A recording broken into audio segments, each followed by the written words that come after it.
ponds were part of the Dead Sea. So 40 years ago, this was all filled up with water.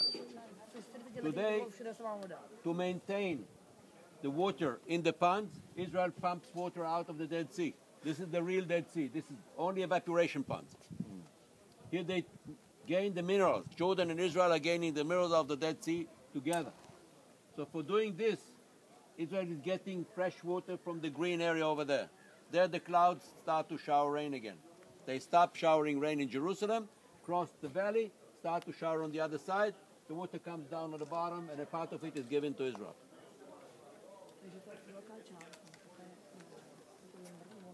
Down below, we see the sediments I mentioned before, which were used as cement and plaster to build the houses and cover them with plaster and plaster the cisterns on top of Massada. The squares made of stones are Roman camps. They surrounded Massada all around with 8 camps and a wall all around that nobody would be able to flee away. The snake path you see over here was meant to enable Herod to run away from Massada if worse come to worse and cross the Dead Sea to the other side on a boat. This gate was built only to enable Herod to escape from Massada. It was not used to bring any commodities, any visitors to the top of Massada. So how are they coming to Massada then?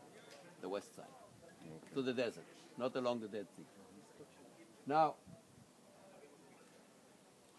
the Romans, whenever they besieged Massada 100 years later, they were not able to knock against the wall because, take a look, there's no room in front of the gate to exercise an army group. And therefore, they besieged Massada. And after 2 months of siege, they realized that the people had enough to eat and enough to drink. They looked for another solution, though they were afraid to be caught in the summer.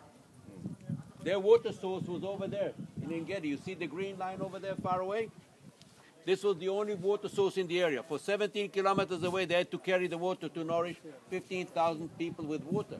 It's a big project even today, with tankers and cars and whatever. They had nothing. So they were afraid to be caught in the summer, and they had to change the tactics.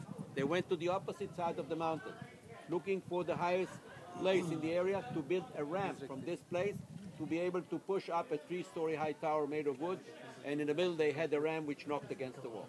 So the ramp was built only to bring the tower to the wall. Below the bridge, you can see a water canal that was hammered into the rock.